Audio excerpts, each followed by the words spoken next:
Mujer Latina Today, hoy aquí estamos con una escritora, con una profesora, una mujer multifacética, con un doctorado, la doctora Clara Román Odio. Bienvenida, Mujer Latina Today. Gracias Lorena. Te agradezco muchísimo la oportunidad de compartir este tiempo para unirme al grupo de la mujer latina.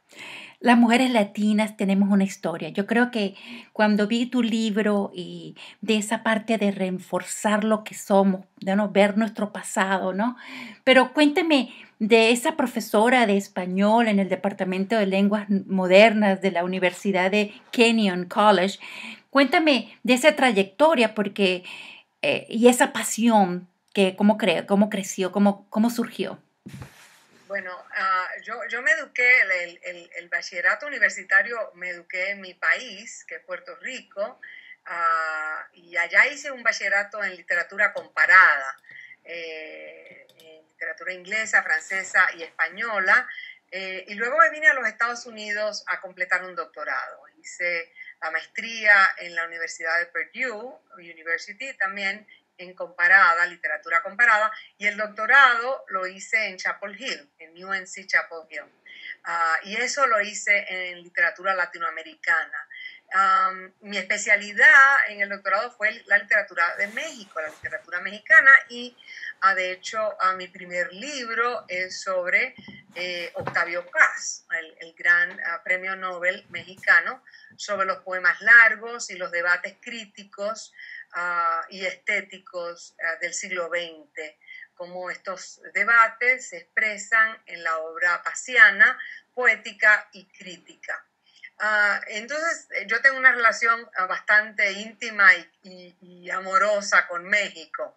Al terminar este libro, bueno, Paz es un gran escritor, pero también es un escritor muy canónico.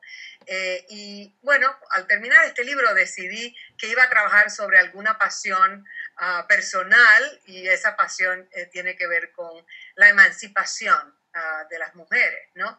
De las mujeres y también sobre la espiritualidad. Son dos áreas que me han interesado mucho por mucho tiempo. Al abordar estos temas de espiritualidad y emancipación femenina, di con un estudio, los estudios de feminismos transnacionales. Estos estudios en los Estados Unidos se originan se basan en la literatura de mujeres, lo que llaman en inglés mujeres de color, mujeres, Sí. women of color, ¿no?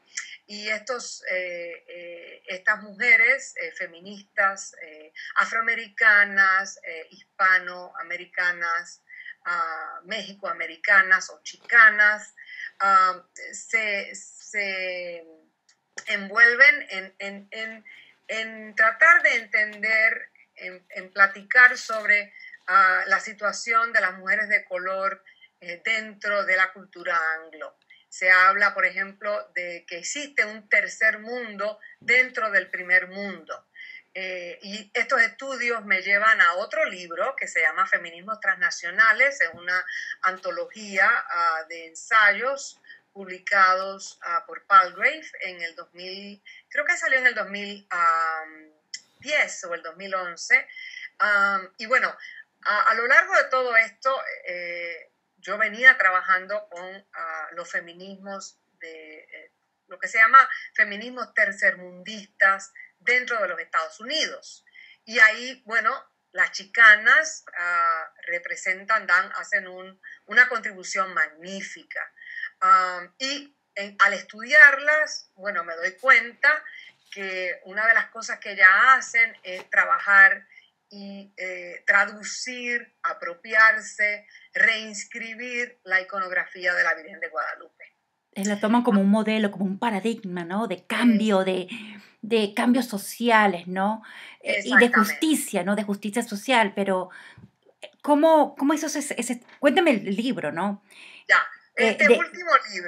último libro examina la iconografía de la Virgen de Guadalupe, como lo dices tú, como una fuerza que promueve la justicia social y la emancipación femenina o feminista, feminista como en la literatura. movimiento. Ujú. Ya, exactamente.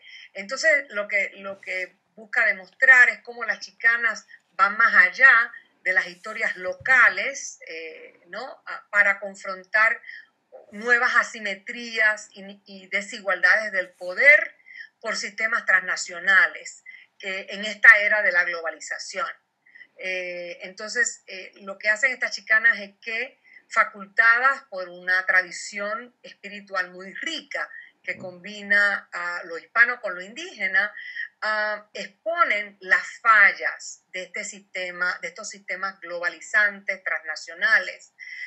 ¿Por qué fallan? Porque proclaman una mejor calidad de vida para todos, cuando en realidad permanecen indiferentes o quizás ignorantes de los problemas de los pobres globalmente, ¿no?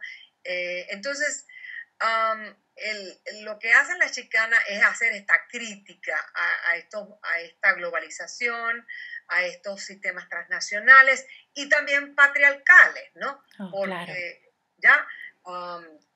porque las formas organizadas de la religión son muy patriarcales, son muy colonialistas, y lo que hacen las chicanas es apropiarse de esta iconografía para infundirle nuevos significados de emancipación para las mujeres y también para los marginados, ¿no? Los inmigrantes, los homosexuales, las personas que no son bienvenidas en la comunidad dominante, ¿no? Usted habla de emancipación, de feminismo, de movimiento feminista. ¿Por qué el libro es de 1975 al 2000, cierto? Cierto. Cuéntame por qué es tan importante ese periodo para escribir acerca del feminismo de la chicana, pues del movimiento. Ya, esa es una excelente pregunta, es una excelente pregunta. Parto del 75 específicamente porque estoy trazando el momento a partir del cual la iconografía de la Virgen de Guadalupe empieza a cambiar en manos de artistas visuales. La primera representación visual y feminista de esta iconografía la hace Esther Hernández en una imagen que se llama la Virgen defendiendo los derechos de los chicanos. Y es una representación de la Virgen como una chica karateca que rompe, dando una patada, que rompe los esquemas patriarcales y colonialistas, ¿no?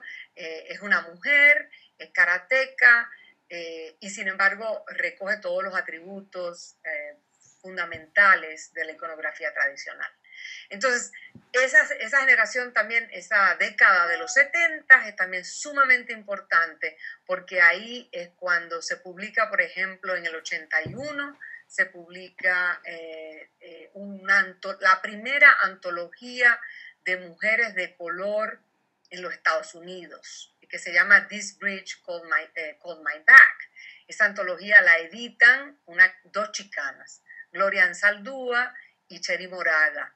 Y en esa antología se recogen los primeros escritos de mujeres afroamericanas, asioamericanas, mexicoamericanas, latinas, que se unen en una coalición feminista para abordar las preocupaciones de las mujeres de color, que no son contempladas, no son discutidas por el feminismo anglo. ¿Por qué? Porque las necesidades de la mujer de color en los Estados Unidos son muy diferentes a las experiencias de las mujeres anglo. Una de las cosas que estoy viendo en su libro es el enforzamiento, ¿no? Y lucha a la vez, porque estamos esforzándonos como usando a la Virgen como una divinidad que nos inspira, ¿cierto?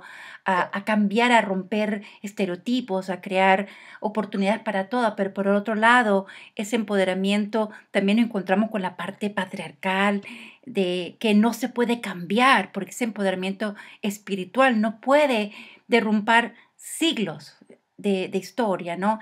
¿Y por qué habla desde el colonialismo, ¿no? ¿Y cómo ha variado usted? Hábleme del colonialismo hasta ahora, ¿no? De lo que es el feminismo y la divinidad de la Virgen de Guadalupe. Ya, bueno, una cosa interesante que yo descubrí, yo entrevisté a más de 10 artistas y escritoras chicanas en mi trabajo porque no quería que mis interpretaciones no fueran fieles a las experiencias que ellas espirituales, porque tiene que ver con la espiritualidad, y no quería que mi trabajo no representara de una manera justa el proceso espiritual que estas artistas habían atravesado. Una cosa interesante que descubrí es que la mayoría de ellas, te diría que un 95%, empiezan peleando con la iconografía de la Virgen, empiezan debatiendo la iconografía porque lo que ellas están viendo es el guión que ha creado el Vaticano acerca de la Virgen, como un modelo de sumisión a las jerarquías de la Iglesia, y lo que empiezan a pelear con eso. Pero ¿qué pasa? El proceso, se enamoran mientras están trabajando esta iconografía, se enamoran espiritualmente de la Virgen y muchas de ellas se convierten. Entonces, lo que hacen es que se reapropian, descolonizan la imagen porque la liberan de estos significados que son impuestos, significados de sumisión, de abnegación, de autosufrimiento, de ¿no? Incondicionalidad, pero de una manera patriarcal, ¿no? La liberan de esto y la representan como una virgen que activamente intercede por los más marginados y desposeídos, incluyendo a las mujeres. Entonces, al hacer esto, establecen una relación positiva con María y esta relación las autoriza en su propia espiritualidad y en su autodeterminación. Autodeterminación, doctora. De este libro es como, yo me imagino que usted empezaría a escribir este libro, de pronto se descubrió muchas cosas, como mujer, como hispana, como estudiosa del Chicana Movement, del movimiento chicano. ¿Qué aprendió que no sabía antes? Porque usted con su doctorado sabía aparentemente todo. ¿Qué descubrió diferente escribiendo este libro? Oh, pues mira, fue un descubrimiento, una pregunta preciosa, by the way. Descubrí muchas cosas, porque lo primero que me fui a estudiarme a las personas, fui a estudiarme a las artistas, fui donde ellas, ¿no? Las entrevisté. Fui a México, a la Basílica, conocí la historia de la Virgen de Guadalupe, la historia de la aparición, los documentos originales, el asunto del milagro, que es un asunto muy debatido por los que son guadalupanos y los que no son guadalupanos, ¿no? Pero la historia de la aparición de la Virgen y las pruebas que se han dado de esta imagen milagrosa son extraordinarias. Así que fue para mí un proceso extraordinariamente enriquecedor, no solamente intelectual, sino también espiritual, porque la cosa es entonces que yo me allegué íntimamente, me relacioné íntimamente con la Virgen al conocer toda esta historia. Entonces aprendí tantísimo que todavía sigo aprendiendo y cuando terminé el libro no lo quería terminar, de tanto que lo gocé, ¿no? Esa evolución de la mujer, ¿no? Desde el punto de vista de la colonización hasta ahora. Yo sé que tenemos que leer su libro, pero ¿qué se ha mantenido y Sí. qué ha sido evolucionado? ¿Qué ha evolucionado y qué se ha mantenido, preservado en el feminismo colonial y el actual? Algo así. Sí, esa es una excelente pregunta también. Se ha mantenido la fe. Se ha mantenido la fe en la No han Virgen. cambiado, sigue ahí Bueno, perenne. Ujú. esa fe sigue ahí. O sea, como te digo, algunas escritoras se convirtieron, pero todas se enamoraron de la Virgen porque es una cosa interesante como esto pasa. Se mantuvo la fe, se mantuvo la confianza en esta experiencia espiritual.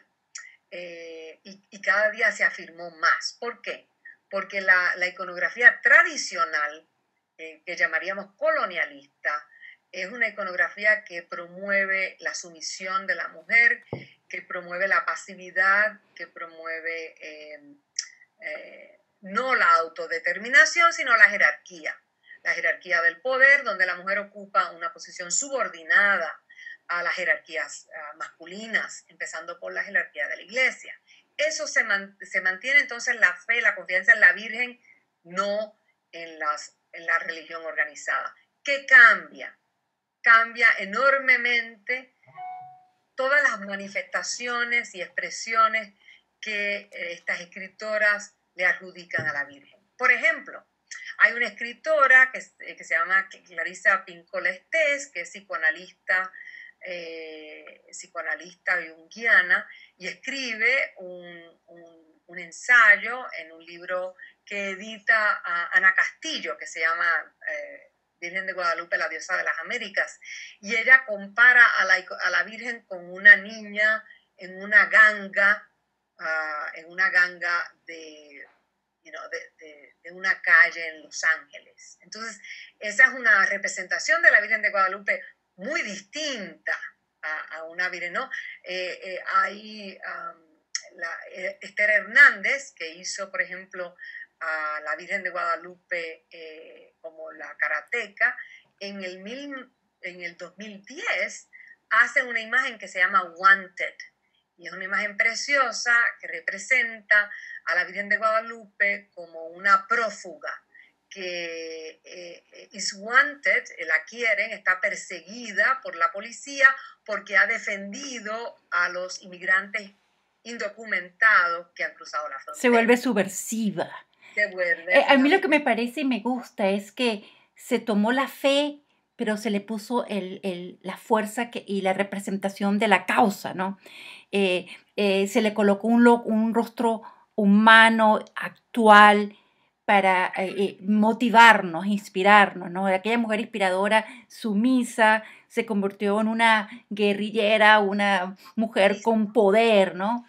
Muy interesante. De verdad, creo que vamos a leerlo, hemos aprendido mucho hoy de usted y esperamos que nos pueda brindar la oportunidad nuevamente de entrevistarla y ojalá que sea la próxima vez en una entrevista interactiva, porque el tema de la mujer, del feminismo, de la parte de espiritual, todo está mezclado, eso todos somos nosotras, ¿no? Una expresión de muchas cosas, ¿no? Más que todo la parte espiritual, pero rompiendo estereotipos y rompiendo esa parte que de una forma que nos rebelamos cuando nos sentimos que nos están de una forma opacando o nos están eliminando ver o crecer, ¿no? Yo pienso que eso es lo que estamos aprendiendo en los Estados Unidos en estos momentos, que ahora estamos unas mujeres sin miedo. ¿Algún mensaje, doctora, que quiera compartir antes de concluir la entrevista? Bueno, te agradezco mucho, Lorena, la oportunidad de que habláramos. Con mucho gusto volveremos a hablar. Por supuesto, lean el libro. es un libro que me ha gustado mucho hacer. Se llama Sacred Iconographies in Chicana Cultural Productions, es decir, iconografías sagradas en las producciones culturales chicanas. Está publicado por Palgrave y bueno, tú tienes ahí en el link la información que se la puedes poner a los oyentes. Sí, iba a colocarlo, pero muchísimas gracias, doctora.